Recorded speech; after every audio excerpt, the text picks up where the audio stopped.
Well, good afternoon. Today is April 1st, 2024, and that is no joke.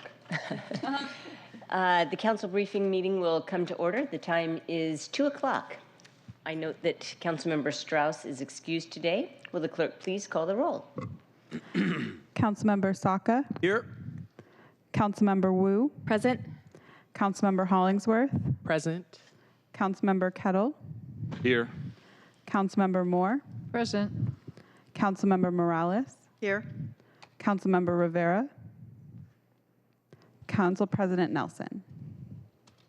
Present. Councilmember Rivera. Present. 8 present. Thank you very much. All right, if there's no objection, the minutes of March 25th, 2024 will be adopted. Hearing no objection, the minutes are adopted. And so for the President's report, not much to say. We don't have any presentations or executive sessions scheduled for today, but we do have one proclamation. At tomorrow's council meeting, we'll have 36 items on the introduction and referral calendar, including the bill payment ordinance, a resolution on a proposed budget framework for the Skagit Environmental Endowment Commission, which is a joint commission between Canada and the United States that oversees the Upper Skagit River watershed, and 34 appointments, 25 of which are to the Design Review Board and 9 to the Green New Deal Oversight Board. The consent agenda will include the weekly bill payment ordinance, as well as 1 appointment to the LGBTQ Commission and 5 appointments to the Community Involvement Commission. And then on the regular agenda, Council will consider 4 bills relating to city employment and wages. These are being sponsored by Councilmember Strauss, who is chair of the Finance Committee. And because he's not here today, I believe that Councilmember Rivera will speak briefly to those bills as vice chair of the Finance Committee when she's going on with her report. Okay, so moving right along, Councilmember Wu and Councilmember Moore have a proclamation recognizing April 2024 to be Sexual Assault Awareness Month in Seattle. Councilmember Wu, please lead the discussion on the proclamation for any additional feedback before I request signatures to be affixed to it. And then I believe that after Councilmember Wu speaks, she will turn it over to Councilmember Moore. Go ahead, Thank please. you. Yeah. I think we all recognize the importance of recognizing April 2024 as Sexual Assault Awareness Month in Seattle. Councilmember Moore and I were working on 2 different proclamations and decided that we were going to come together and put forth this one together.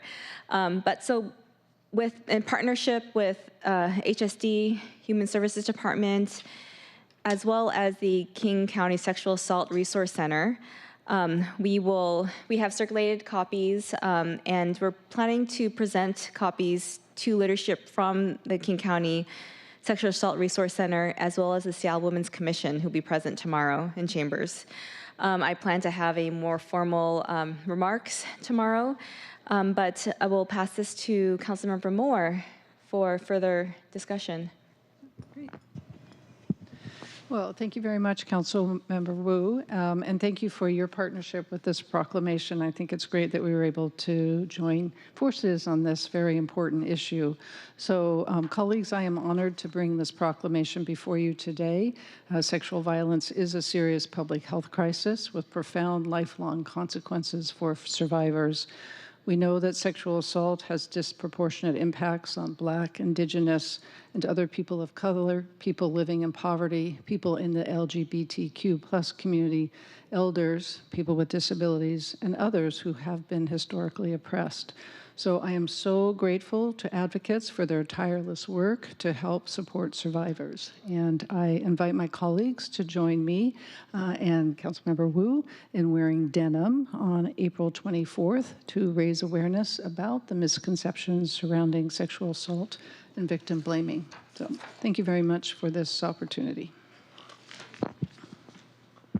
Thank you. Do any colleagues have any questions or comments before I call for a count of who would like to sign on to the proclamation? Okay, seeing none, I just have a question. Will there be any, will anybody be present tomorrow to accept the proclamation? Yes, my understanding that we will have people from KSARC and also the Women's Commission. Great. Okay, I will save my comments until tomorrow then. Thank you very much. Seeing that there is no further discussion on the proclamation, will the clerk please call the roll to determine which council members would like their signatures affixed to the proclamation recognizing April 2024 to be Sexual Assault Awareness Month in Seattle? Councilmember Saka, Aye. Councilmember Wu, Yes. Councilmember Hollingsworth, Aye. Councilmember Kettle, Aye. Councilmember Moore, Aye. Councilmember Morales, Yes. Councilmember Rivera, Aye. Council President Nelson. Aye. 8 signatures will be affixed to the proclamation. Thank you very much. All right, we'll now begin our next discussion, which is a preview of City Council actions coming up this week and a look back at what happened last week. And so this week's roll call rotation begins with Councilmember Saka. Will you please begin and then pass it on to the next person? Yes, absolutely. So thank you, Madam Council President. So we have our next big Transportation Committee meeting tomorrow. And at this meeting, a few items on the agenda. First off, we're going to discuss the Seattle Transportation Plan, which we originally discussed back on March 5th. But at tomorrow's meeting, we'll focus on a discussion of a number of amendments to the Seattle Transportation Plan that have been proposed, and discuss the path forward there with the goal of voting on a final plan 2 weeks out at the committee level. And colleagues, I welcome any of you all who want to join that meeting. I'm pleased to see the level of behind-the-scenes coordination and partnership on Second Hall, even for members who don't sit on the committee. So shout out to Council members Morales, Moore, heck, Council President, everybody that doesn't even sit on the committee, and taking the time to make sure, Councilmember Rivera, of course, making sure your views are reflected. And so feel free to join tomorrow if you're able to. I know Councilmember Moore, I think, plans on joining, so welcome you for that. Dearest colleagues, the next thing we're going to talk about tomorrow at the Transportation Committee, we're going to consider a resolution to make an honorary renaming of a portion of 8th Avenue after Weir Harmon, who is a former longtime executive director of Town Hall Seattle and champion of the city's arts and cultural community, who sadly passed away recently in December. And finally, I'll note that, colleagues, you may have seen the memo that was sent from the Council President's office about setting up the Transportation Select Committee, which we're really excited for. And, feel free to chat with me here or one-on-one offline. If your staff have questions about that as well, please reach out to Heather Marks in my office with any specific questions. That is all from my perspective. I guess I will pass. Well, first off, take any questions or comments from any of you all. And if none, pass the baton here to Councilmember Wu. Thank you. So this Friday the 5th at 9:30 a.m., we're going to have another committee meeting for sustainability, Seattle City Light, and arts and culture. We have some commissions that we would like to fill, as well as Seattle City Light will have a presentation for us. This past week, I went to the comp plan meeting in D5 at Nathan Hale High School, heard a lot of great comments and suggestions. Also met with Puget Sound Energy, went to the API Chaya Gala Saturday night, as well as the 98th Odessa Day celebration at Hinghey Park. Also joined in Holly celebrations over the weekend. And this week, I will be putting forward a proclamation to honor a community member who has passed away this weekend, Matt Chan, who was close to a lot of community members, as well as helped launch many candidates of color campaigns. And so that will be before your desk. If there are any further questions, I will pass this on to Councilmember Hollingsworth. Thank you, Councilmember Wu. Shout out to Mr. Chan. He will be very missed in our community. So last committee meeting for the Parks, Utilities, and Technology Committee, we had an overview of the capital projects, a very high-level overview from our Parks Department regarding their capital projects. They will be coming back to us with more data and information regarding how they're picking those projects and the different capital pieces that they'll be asking the state for funding. So that will be great to hear them identify those. We also had a presentation from our police department about the hostage throw phone and Callio as well.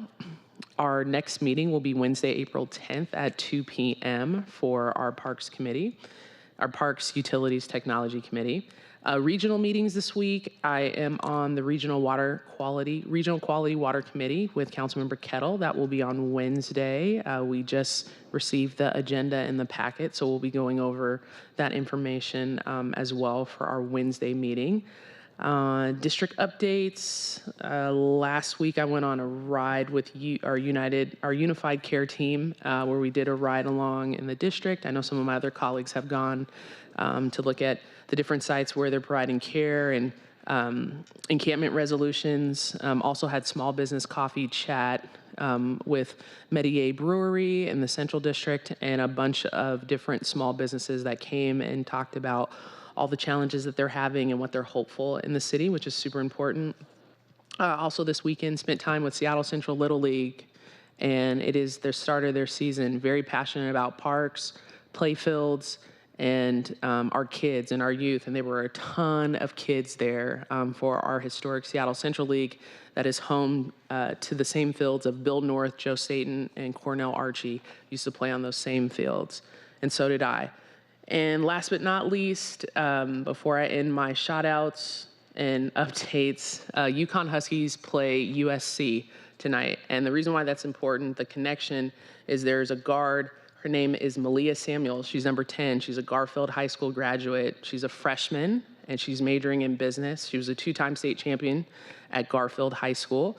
And they will be playing at 7 p.m. on ESPN. That is our representative from the Central District. So we are sending so much love and support to Malia Samuels, number 10, USC. Thank you. Thank you, Council President, Councilmember Hollingsworth. Moving forward, first, yes, we've been following the women's tournament very closely, so thank you for that heads up and that point. Appreciate it. And as you mentioned, we'll be working with you, attending the Regional Water Quality Commission meeting on Thursday. Separately, our office will be attending the South Lake Union and Queen Anne Community Council meetings on Tuesday and Wednesday, respectively. And also important, I just wanted to highlight this, and I believe you're going to be in the meeting as well, Councilmember Hollingsworth, is that we have a meeting with all the major stakeholders on the Memorial Stadium plan. I think it's going to be great to review that and see where we are. That's something that I've been following very closely ever since just before the school levy, particularly with my old VFW cover on related to the Memorial Wall. Coming up the following week, 9 April, is our next committee meeting, Public Safety Committee meeting, which will feature the Office of Emergency Management. Very important to have them covered as well. They're one of the 9 organizations that we oversee. And joining OEM that day, we're going to have OIG. We're going to have Inspector General Judge, and she's going to be going over the use of force report that's just been recently released. Now, looking back over the past week, joining Councilmember Osaka on the Puget Sound Regional Council Executive Board meeting, very important. And also the Domestic Violence Prevention Council. I had a meeting with them, and I want to highlight this, and it kind of goes into the proclamation as well, is that City Attorney Davison is going to be leading the charge, and it's going to be a focus on women and children, in that situation. And, trying to break the links between today and then 10 and 20 years from now. And we received 2 fantastic briefings, and I really wanted to highlight them to the rest of the council. I can pass to those who want. I'll definitely pass to my colleague from the Housing and Human Services Committee because it's such an important thing, and it plays somewhat into the question of children and young adults, what we're seeing in today. And that is it, and I'll pass now to Councilmember Moore. Thank you. Okay, well, thank you very much, Councilmember Kettle and Council President Nelson. For this coming week, I will be attending the Transportation Committee tomorrow with the invitation and permission from Chair Saka. So thank you very much. And just wanted to note that Councilmember Saka and I went on a wonderful tour of sidewalks last week in Greenwood to look at alternative sidewalks because we are districts, certainly 5, 1, and 2 are in desperate need of sidewalks, and the sidewalks themselves are not terribly, well, they're expensive, but the real expense is in drainage. But this was a great way to look at alternatives, which have worked very effectively and are much more cost effective. So we had a very good turnout, and it was an interesting excursion. So I appreciated the opportunity to do that, and I appreciate the opportunity to appear tomorrow with an amendment to discuss an amendment to increase provisions for sidewalks in the transportation plan. Let's see, what else? We did last week, the Housing and Human Services Committee met. We had a presentation from KCRHA, which was interesting, asked some tough questions, and we are looking forward to bringing them back with some follow-up information relating to services and allocation of money for those services vis-a-vis the city of Seattle. The committee also unanimously recommended council confirm the appointment of Cody Allen to the LGBTQ Commission, and that will be on the consent calendar tomorrow. Cody Allen sounds like a very dedicated public volunteer, and we really are looking forward to their service on the commission. I also last week had the opportunity to meet with some local D5 businesses. Then that was sponsored both by the Chamber and the Office of Economic Development. Again, they also talked about what we see kind of across the city with small businesses, of public safety being a huge concern, and also just the rising costs of labor and rent and trying to remain viable in the city. So it was very interesting to have that conversation. So I believe that covers it. Thank you very much, and I'll pass it on to Councilmember Morales. Thank you, Councilmember Moore. Good afternoon, colleagues. There are no items from the Land Use Committee on tomorrow's full council agenda. The Land Use Committee meeting for April 3rd is canceled. This week, I'll be meeting with community members and some stakeholders regarding the Connected Communities legislation that we've been talking about to work through some of the concerns we've heard about the bill so that we can vote on April 17th. This morning, I had my monthly check-in with OPCD, a reminder to the viewing public that the last day for public comment on the draft EIS is May 6th, so just a little over a month from now. Please make sure to share your thoughts and ideas about what the comprehensive plan should look like. You can do that at engage.oneseattleplan.com. This week, I'll be participating in the PSRC Growth Management Policy Board meeting, as well as meeting with the director of PSRC. Tomorrow, I'll also be attending Councilmember Saka's Transportation Committee to introduce the resolution that he referred to, naming 8th Avenue between Seneca and Spring as Ware Harmon Way. And we'll also be meeting this week with the Seattle Fire Department for my regular quarterly check-in with them regarding the vacant building legislation that Councilmember Kettle and I have been discussing. Today is the 1-year anniversary of the death of Elijah Lewis, who was a vibrant young community leader who was killed by gun violence in Capitol Hill last year.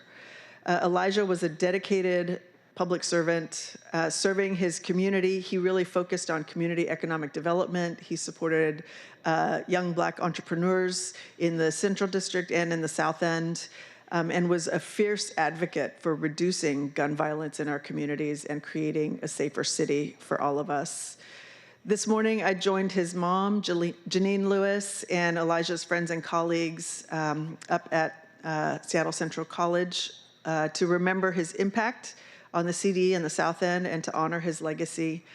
Elijah will always be missed, but his work will resonate for generations. So I want to send again condolences to his mom and to our community. This week, my team and I will be attending a few different meetings in the community. Tonight, the Mount Baker Community Club, Seattle Parks will be presenting their Lake Washington Boulevard plans. Tomorrow, there's an OPCD info session that's online regarding the draft EIS. And then this weekend, we'll be at the Friends of Little Saigon Landmark Project community meeting in the CID, and I will be at the FIFA World Cup local organizing committee meeting at the stadium as well. That is all I have. If there are questions, I don't see any. I will pass it to, you did not start. No. I will pass it to Councilmember Rivera. Thank you, Councilmember Morales. Last Thursday, we had a good presentation from Director Dwayne Chappelle of the Department of Education and Early Learning. Also on the topic of education, I attended the Oversight Committee meeting of the Families Education Preschool and Promise Levy. It was a good meeting, and I'm looking forward to learning more about the outcomes of this past 7-year funding levy, especially as we look to renewal next year. I also met this past week with different community groups, particularly around the topic of transportation and housing. And on Saturday, my staff attended the API Chaya Gala event. This week, we're holding in-district hours on Thursday in Wallingford at the Good Shepherd Center. And also will be joining my colleague, Councilmember Morales, at the Puget Sound Regional Council's Growth Management Policy Board. And then this week, we'll also be sending out our newsletter, where in particular, we will be emphasizing how constituents in the D4 can offer input to the One Seattle Comp Plan. It is so important, and we've been getting word out to community frequently about the importance of being engaged, giving feedback, going to the community's in-person sessions if you're able to, and if not, to write into OPCD with their feedback. It's a really important process. And then finally, I'll turn to tomorrow's full council meeting. There are 4 bills related to city labor agreements and employee compensation that will be up for a vote tomorrow at full council. The bills have been referred directly to the full council. Councilmember Strauss, as chair of the Finance Committee, has sponsored the legislation, but since he is not with us today, he asked me to provide a little information about these bills. 3 of the bills are related to the recent agreement reached between the city and the Coalition of City Unions. 1 approves the coalition agreements themselves, and the other 2 provide comparable changes in wages and benefits for 2 groups of non-represented employees. And then the 4th piece of legislation authorizes an initial collective bargaining agreement with a relatively small group of employees who sought union representation in 2021. You have all been provided with memos regarding each pieces of legislation, and Director Noble and Deputy Director Paducci are also available to you all colleagues to answer any questions that you may have. Council President Nelson. Thank you very much. Okay, so the Governance, Accountability, and Economic Development Committee met last Wednesday, and we had 2 items on the agenda, although one took up the lion's share of the time. The second item was a briefing and presentation from the Office of Economic Development on the implementation of the Downtown Activation Plan for this year, certain actions that will be taken this year. And the first part of the meeting was a briefing on the current app-based worker minimum payment ordinance that went into effect in January, and a proposal brought forward by an association representing drivers called Drive Forward, which was developed with feedback from network delivery companies to resolve the catastrophic impacts of the current ordinance on drivers, restaurants, and customers that we've all been hearing about for nearly 3 months now. So the compromise proposal would retain a minimum wage. Contrary to reports, we are not rolling back a minimum wage. We are in fact requiring network companies to pay drivers $19.97 per hour, the same minimum wage across all of Seattle, plus the 35-cent fee per mile. And what is different, however, is that this is a different model, not based on a per order payment, but on a pay period. So it's based on the amount of engaged times that drivers actually worked. And this is more predictable and should, well, I believe strongly that it will be an improvement upon the current situation, which does not guarantee any kind of payment per hour, which is how most people understand their wages. So I'm working with Council Central staff, who is furiously putting together legislation that will translate this basic framework into legislation that will come before this committee. I cannot say with certainty when that will be. The next meeting of the GAID committee is next April, in 2 weeks on April 11th, and that agenda is still in development. So it would be ideal to have something before us in writing at that meeting. However, it's a lengthy document, so we will see. All right. As for what happened last week, last Thursday I attended the American Jewish Committee Seattle's Advocacy in Action dinner, which featured a keynote address by journalist Yair Rosenberg of The Atlantic.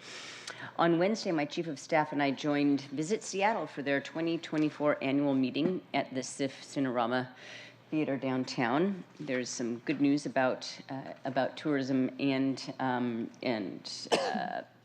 both business and pleasure visitations to Seattle, so that was good. And speaking of SIF, my chief of staff Jeremy and I met with the Seattle Film Commission Chair Kat Ogden also last week, as well as with Chris Swenson, who is the Office of Economic Development's staffer for the Film Commission. And it's amazing to see what they've been able to accomplish in terms of developing an agenda of priorities after only a year impaneled. And we will be hearing their priorities, both potentially legislative, but also programmatic, I would say, for 2024, probably at our last meeting on April 25th this month. And they will also talk about what they plan to do with the funding that they received during last year's budget deliberations. So that would be in this year's budget. All right. On Thursday, finally, I was excited to head back to T-Mobile Park for opening day of the Seattle Mariners 2024 season, and I was joined by other people here. Although it did not go the way we had hoped that evening, it was just great to be back in the stadium and looking forward to an exciting season. So go Mariners. That is about it that I've got to report. I am open to any questions that any of my colleagues have. All right, seeing none, there is no executive session today and nothing else on the agenda. So if there's no further business before we adjourn. Council President. Yes, right. Go ahead. I would like to request to be excused from the April 8th council briefing, which is next Monday, and also the Thursday, April 11th Governance, Accountability, and Economic Development Committee. No, you cannot miss that. Just kidding. All right. Hearing, if there is no objection, you are excused. Oh. Madam Council President? No, I have no objection to that. I mean, but would love to, document it and be recognized on record. I had also previously requested an excuse absence for Thursday the 11th at our economic development meeting. Yes. Okay. And let me explain for the audience. It was unclear whether or not we would be able to hold the meeting on the 11th due to my own personal family obligations. However, in the intervening time between potentially canceling and confirming that it was on, council members who are busy people had other plans. So completely understandable. All right. And before I adjourn, I did want to. Thank you, Councilmember Wu, for bringing forward that proclamation honoring Matt Chan. That was devastating news, and I just want to express my condolences to his family and to the community. He certainly has and had a very wide-ranging impact, and so that is extremely sad news. So thank you very much for recognizing him in that way going forward. All right, hearing no further business, this meeting is adjourned. It is 2:30. Thank you very much, everyone. Thank you. Thank you.